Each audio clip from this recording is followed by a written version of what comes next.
Hello everyone and welcome to this new video tutorial. In this video guys, I'm going to show you how you could export an Excel file into PDF format or how you could save an Excel file into PDF. So the first thing which you will need to do, you will of course need to open your Excel file and you will make sure that your data is either selected or you are opening the proper worksheet.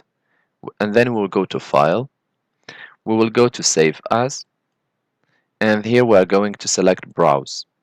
Selecting Browse allows you to locate the location where you want to save your file. Of course, if you want to send it to OneDrive or add a new place, you can select these two choices. But for me, for instance, I will just select Browse. So I will go to Desktop and I will select Save as PDF. Of course, you can always rename your file. Save as type, we will click on it and we will select PDF.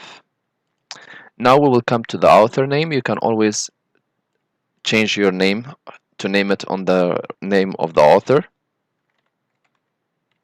and you can also add certain tags if you want, for example PDF or whatever the data is related to.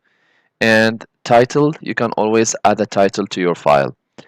Once done, you will go to the optimize for, and this is really very handy options because it allows you to either export it on a reduced format or on the standard format. So the standard format, if you have good internet and there is no data limit for you, or if you have, for example, no limit on your mailbox or on the person who received the email, he doesn't have a limit on how big is the files which he can receive, then you can select the standard one.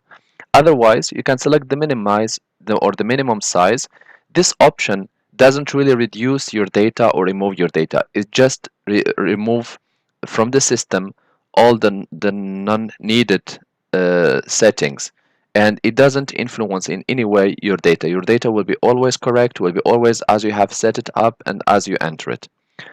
Once you are done, you can always select open file after publishing or not, and you select save.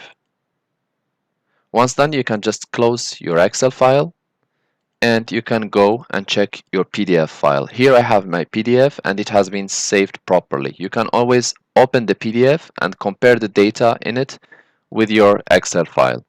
I hope this video tutorial was helpful to you guys. If you are still in need of help or assistance, leave us just a comment below this video and we will answer to you. If you would like to encourage us, you can always click like and share with your friend. And if you would like to encourage us more, please subscribe so that you receive also our latest videos. Thank you for watching and talk to you soon in a new video tutorial.